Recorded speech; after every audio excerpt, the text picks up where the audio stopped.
치과에 오셔서 갑자기 뭐 어제부터 피가 나요, 며칠 전부터 피가 나요, 그렇게 말씀하시는 분들이 많으세요. 그런 경우가 있어요.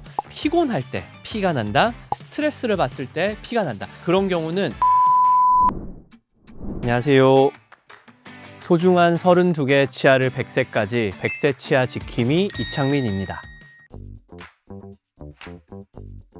많은 분들이 이제 치과에 오셔서 갑자기 뭐 어제부터 피가 나요, 며칠 전부터 피가 나요, 그렇게 말씀하시는 분들이 많으세요. 식사를 할 때든 양치질을 할 때든 아니면은 아침에 일어났을 때도 막 피가 나신다는 분들이 있는데 몇 가지 원인들이 있어요. 우리가 병적으로 봤을 때는 가장 대표적인 거는 이제 염증, 치은염 또는 치주염이라고 하죠. 예전 영상에서 많이 말씀을 드렸듯이 결국은 잇몸에 염증이 생기는 상황, 붓고 아프고 기능이 떨어지고 피가 나는 상황들을 포함하는 거거든요.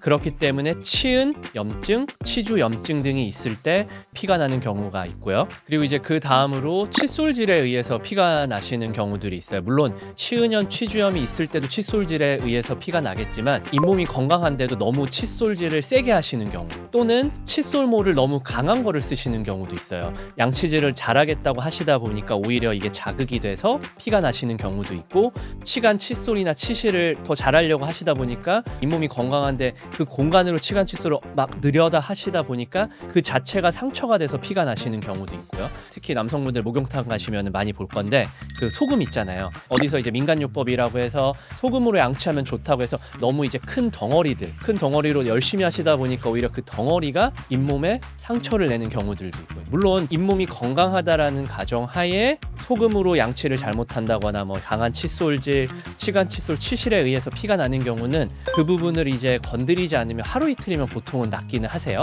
또 틀니, 그 다음에 교정 마치고 뺐다 꼈다는 교정 장치 쓰시는 분들은 아마 들으셨을 거예요. 치과에서 자주 오셔서 검진 받으세요. 불편하신 게 없더라도 꼭 오셔서 검진 받으세요. 근데 검진을 안 하시고 계시다 보면 이제 틀니랑 교정 장치들이 이제 오래 쓰시다 보면 약간 변형이 되기도 하고, 그러면서 이제 뺐다 꼈다 하는 과정에서 잇몸에 자극이 될 수도 있고, 그런 경우에도 물론 잇몸에서 피가 날 수도 있어요. 그 외에는 이제 전신적인 질환과 좀 관계가 될 수 있는데요. 혈우병이나 백혈병처럼 피가 많이 나는 경우, 그런 경우 당연히 잇몸에서도 피가 날 수 있고요. 비타민 C, 비타민 K 같은 이런 인자들이 지혈을 일어나게 할 수 있는 전신적인 요소인데 결핍이 된 경우, 사실 요새는 뭐 예전처럼 막 영양이 부족하거나 그러지 않기 때문에 그런 경우가 많진 않은데, 이게 뭐 순간적으로 비타민 C랑 비타민 K가 결핍돼서 지혈 능력이 조금 떨어져서 한번 피가 났을 때 잘 멎지 않는 경우도 있고요. 간경화, 협심증, 심장 질환 등에 의해서 피를 묽게 해줘야 되는 경우가 있어요. 그런 분들이 이제 항응고제, 아스피린, 항혈전제 그런 거 드시다 보면 이게 피가 묽어지다 보니까 상대적으로 쉽게 간단한 염증에서라도 피가 많이 날 수 있다거나, 아니면 정말 별거 아닌 자극에도 잇몸에 살짝 상처가 났을 때 피가 많이 날 수 있다거나 그럴 수가 있죠. 그리고 이제 여성분들 특히 임신 중에 호르몬 변화가 많이 일어나잖아요. 그럼 이제 그게 신체적으로든 정신적으로든 그런 변화도 있을 뿐더러 입 안에서도 그 호르몬 변화가 염증성 반응을 일으키면서 출혈이 많이 나타나기도 해요. 전문 용어로 화농성 유가종이라고 임신하신 분들한테 혈관이 비정상적으로 증식을 해서 입안에 관리가 잘 되시는데도 갑자기 잇몸이 많이 부어서 피가 난다거나 그런 경우에도 좀 해당이 되고요. 하나 더 말씀드리면은 이제 우리 치아 자체에 염증이 생겼을 때 그게 충치가 됐든 치아에 금이 갔다라고 하죠. 그런 경우에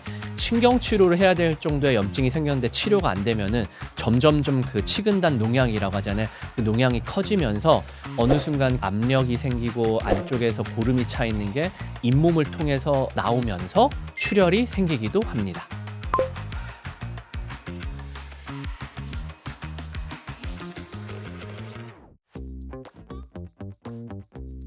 가끔 피가 난다고 했을 때는 큰 문제가 없으니까 병원을 안 가도 되겠지? 일반적으로 그런 경우도 많아요. 특히 나의 잘못인 경우, 양치질을 나도 모르게 세게 했다거나 치간 칫솔 치실을 잘못 사용해서 피가 나는 경우는 보통 하루 이틀이면 먹기 때문에 굳이 치과를 안 오셔도 되는데, 그런 경우가 있어요. 피곤할 때 피가 난다, 스트레스를 받을 때 피가 난다. 그런 경우는 기본적으로 내가 염증이 있는 경우거든요. 몸이 건강하고 스트레스가 없고 피곤하지 않을 경우는 내 몸이 면역 반응이 잘 반응을 하기 때문에 치은염, 치주염이 있어도 그렇게 피가 나진 않을 거예요. 다만 피곤하다거나 뭐 스트레스를 많이 받을 때는 당연히 면역력이 떨어지면서 염증 반응이 더 활발해지고 같은 상황에서도 피가 조금 더 많이 나는 경우가 있어요. 그런 상황이 좀 반복된다면은 치과에 오시는 게 좋으세요.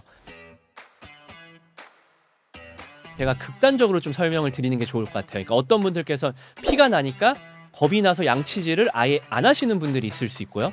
또 어떤 분들은 피가 나니까 내가 문제가 있나 보다.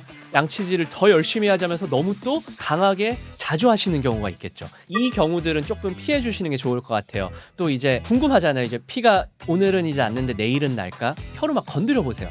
오늘은 괜찮나? 아까는 이상했는데 지금은 피가 나나? 그런 거는 절대 안 하시면 좋고, 그리고 이제 또 치과 가시는 게 겁난다 바쁘다는 이유로 그냥 약국에 가셔서 뭐 간단한 약, 인사돌, 이가턴 같은 거를 사서 드신다거나 아니면 가글 하면 좀 더 좋아질 거야 하면서 막 가글만 열심히 하시면서 치과를 안 오시게 되면은 염증에 의한 문제가 있는 경우는 사실은 해결이 안 되거든요.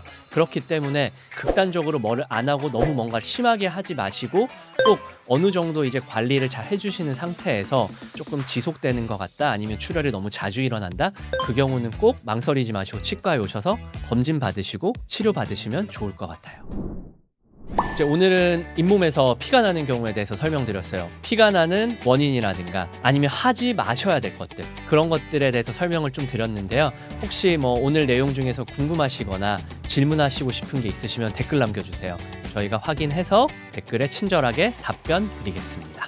그리고 영상이 도움되셨다면 좋아요, 구독, 알림 설정 꼭 부탁드릴게요. 이상으로 백세 치아 지킴이 이창민이었습니다. 감사합니다.